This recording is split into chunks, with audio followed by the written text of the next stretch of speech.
नाजरीन अस्सलाम वालेकुम।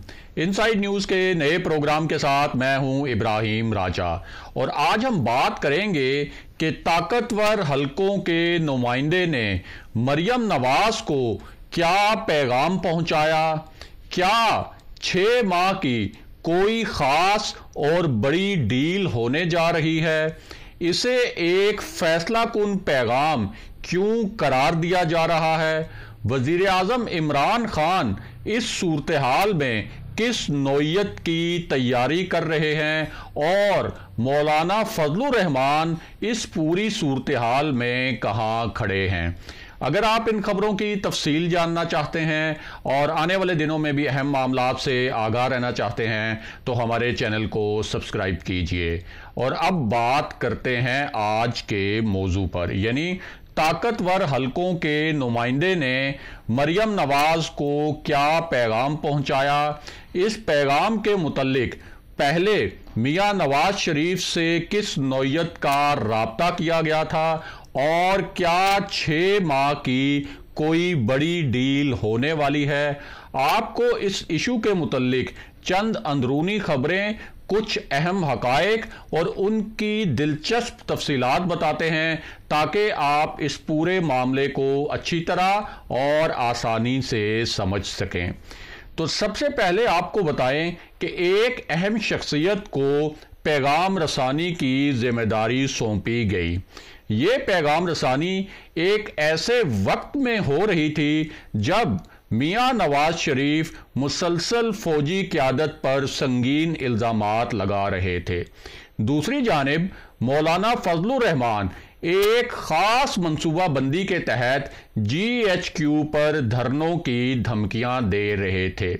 इस मामले में अहम नुक्ता यह भी है कि बलूचिस्तान और खैबर पख्तूनख्वा से ऐसी कुव्वतों को भी अपने साथ मिला लिया गया जो इस्टेब्लिशमेंट के खिलाफ सख्त मौक़िफ़ रखती हैं और इस्टेब्लिशमेंट पर इल्ज़ामात भी लगाती रही हैं। कुछ हल्के इनकी सियासत को फौज मुखालिफ नहीं बल्कि रियासत मुखालिफ करार देते रहे हैं। अब इस पूरी सूरत हाल में एक शख्सियत को अहम नौयत की राब्ताकारी की जिम्मेदारी दी गई। ये शख्सियत कौन है? इस शख्सियत ने किस नौयत की राब्ताकारी की और इस राब्ताकारी के क्या 2 बड़े नताइज निकले? इसकी पूरी तफसील भी आपको बताएंगे, लेकिन पहले आपको इसी मामले से जुड़े चंद नए इंकशाफात और ताज़ा हकायक से आगाह करते हैं ताकि आप इस पूरे मामले का जो एक ख़ास किस्म का कॉन्टेक्स्ट है, यानी इस मामले का जो एक ख़ास किस्म का सियाको सबाक है, उस सियाको सबाक को भी अच्छी तरह जान सकें। तो मामला यह है कि एक आला सतह का इजलास हुआ। ये इजलास PDM की तहरीक और उसकी धमकियों के पस मंज़र में हो रहा था। इस इजलास का सबसे अहम नुक्ता JUI की ज़ैली तंजीम अंसारुल इस्लाम के मुतल्लिक था। इस तंजीम के मुतल्लिक एक नई और मखसूस नौयत की रिपोर्ट तैयार की गई थी। ये रिपोर्ट हसास मकामात पर धरनों के हवाले से खासी तशवीशनाक और ख़तरनाक थी। इसी रिपोर्ट पर एक बहुत बड़ा फैसला किया गया। इस फैसले की तफसीलात भी आपको बताते हैं और साथ ही आपको ये भी बताते हैं कि इस पूरी सूरत हाल में वज़ीर आज़म इमरान खान ने क्या 3 मानी खेज नुकात उठाए हैं। एक तो वज़ीर आज़म का कहना है कि PDM असल में army chief general Qamar Javed Bajwa और DGISI जनरल फैज़ हमीद को ब्लैकमेल करने की कोशिश कर रही है।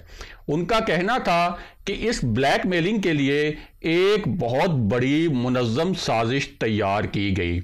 इस साजिश के तहत जनरल बाजवा के खिलाफ बेबुनियाद इल्ज़ामात का पलंदा तैयार किया गया और ये इल्ज़ामात लगाने के बाद GHQ पर धरनों की धमकियां दी गईं। इसका मकसद ये है कि जनरल बाजवा को ब्लैकमेल करके उन्हें दबाव में लाया जाए और वो इस दबाव में आकर मेरी मुंतखब हुकूमत को ख़त्म कर दें। वजीर आजम का कहना था कि पीडीएम का दूसरा मकसद यह है कि अगर मेरी हुकूमत ख़त्म ना भी हो तो वो फौजी क़यादत पर इतना दबाव डाले कि वो मुझे कहे कि मैं अपोजिशन को कुछ रिलीफ दे दूं। इसके बाद वजीर आजम ने दूसरा बहुत मानी खेज नुक्ता उठाया। इस नुक्ते को उन इतलात के साथ जोड़ा जा रहा है जो खुफिया पैगाम रसानी के मुतल्लिक हैं। वजीर आजम का कहना है कि अपोजिशन मुझ पर तो दबाव नहीं डाल सकती, मैं तो अपोजिशन के सामने किसी सूरत नहीं झुकूंगा और अगर मेरी हुकूमत भी चली गई तब भी मैं अपोजिशन को एनआरओ नहीं दूंगा।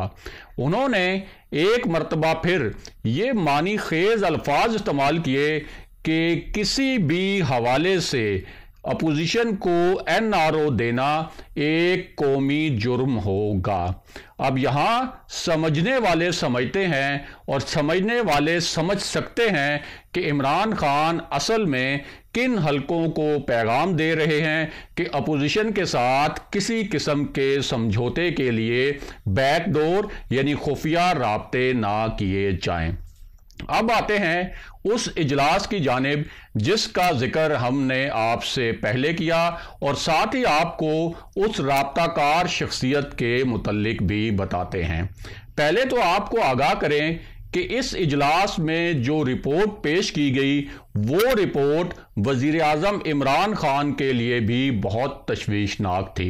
इससे पहले वजीर आजम इमरान खान इस मामले को कुछ ज्यादा संजीदा नहीं ले रहे थे। जब इस रिपोर्ट पर वजीर आजम को तफसीली ब्रीफिंग दी गई तो उसके बाद वजीर आजम ने एक बड़ा फैसला किया।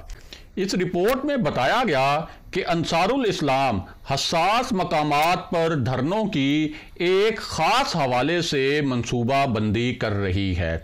इस मंसूबा बंदी का एक हिस्सा ये है कि इन धरनों में और लॉन्ग मार्च में बड़ी तादाद में मदारिस के बच्चों और तलबा को शरीक किया जाए। इस रिपोर्ट के मुताबिक इस मंसूबा बंदी का मकसद ये है कि अगर किसी किस्म की पुरतशद्दुद सूरत हाल पैदा हो तो उसे एक मजहबी रंग देकर मजहबी मसला बना लिया जाए। वजीर आजम को पेश की जाने वाली रिपोर्ट के मुताबिक इन धरनों के लिए मजहबी कार्ड खेलने की पूरी तैयारी कर ली गई है। अब इस हवाले से वजीर आजम ने एक बड़ा फैसला किया।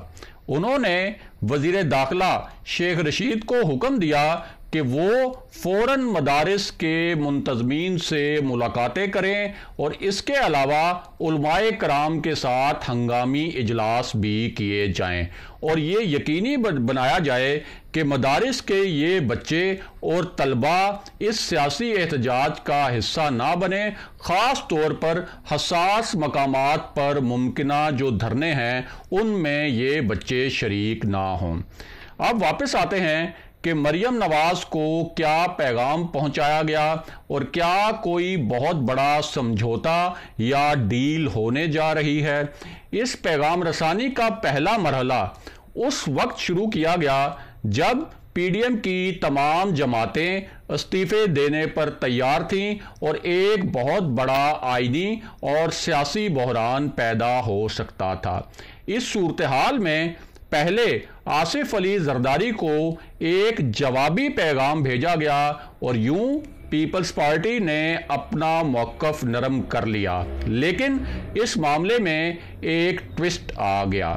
वो ट्विस्ट ये था कि मौलाना फजलुर रहमान ने पीडीएम की तहरीक में नई जान डालने के लिए रावलपिंडी की तरफ लॉन्ग मार्च का ऐलान कर दिया और इसके बाद वो मियां नवाज शरीफ को भी इस पर कायल करने की कोशिशें करने लगे। अब इस पूरी सूरत हाल में एक ऐसी शख्सियत थी जिससे इस्टेब्लिशमेंट के नुमाइंदे पहले भी मुलाकातें कर चुके थे और इस शख्सियत ने इन मुलाकातों की बाज़ाब्ता तौर पर तस्दीक भी की थी। इसके बाद हाल ही में इस शख्सियत की इस्टेब्लिशमेंट के नुमाइंदों से दोबारा मुलाकातें हुईं।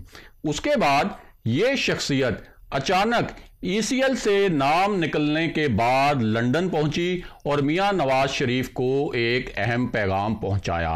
अब इसी शख्सियत ने यानी शाहिद खाकान अब्बासी ने मरियम नवाज को उस पैगाम से आगाह किया है जो पैगाम वो मियां नवाज शरीफ के लिए लेकर गए।